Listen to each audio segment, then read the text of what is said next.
Now, the death toll from the collapsed Huruma building now stands at 51 after 2 more bodies were retrieved from the site last night. Rescue operations at the site have been stopped, although 28 people are still unaccounted for. And as murimi Mwangi now reports, rescuers have shifted their attention to the nearby Nairobi River, where they believe more bodies could be found. The frantic search for survivors and bodies of victims of the collapsed Huruma building has come to an end, with 28 people still missing. The tragedy that occurred over a week ago has so far claimed 51 lives, although the figure could still go up. When it's raining here, there's flooding, and the water speed is almost even more than 50 kilometers per hour. There is a theory that when the building collapsed down here, overhanging the river, some of the people missing might have drowned. From previous experience and previous operations, it takes a while before you're able to close all the cases, because in some cases actually you find that the person reporting may have known the missing person to have been living here, but at the time of the incident the person may not have been in the building. It is feared that some tenants in the 7-story building that are still unaccounted for could have drowned in the flooded river. Rescuers are now shifting their attention to the river with the hope of finding the answers. The swollen river has been inaccessible for the past 1 week. And some of the documents even were collected kilometers away from this site.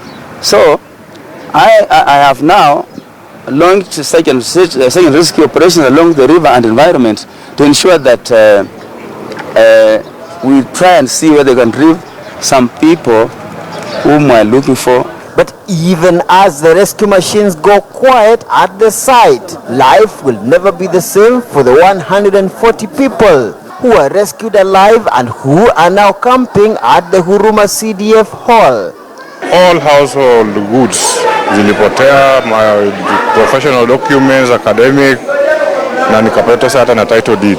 Sasa kama saa hii huwezi, hakuna kitu unaweza fanya, sababu hata hiyo maili inakujia, sababu unajua vile ilianguka, si tulikuwa hapo nje. Sasa hiyo picha bado inakujia. Meanwhile, Nairobi City Governor Dr. Evans Kidero has issued a 3-month ultimatum for owners of buildings in the county to open up their structures for fresh inspection. The demolition of unsafe buildings in the city, which had begun earlier this week, was suspended for a week to allow tenants ample time to vacate their houses. We passed a special law called the Regularization Bill or the Regularization Act, which allows for post facto approval. So what they need, architects to apply to City Hall, and they will be given special consideration. These buildings will be looked at, they'll be tested for structural integrity. Where it can be corrected, it will be corrected. Where there's no correction done, they'll be approved immediately.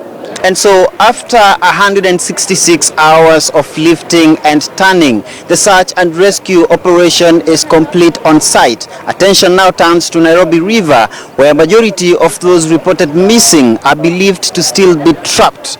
Murimi Mwangi, KTN News in Nairobi.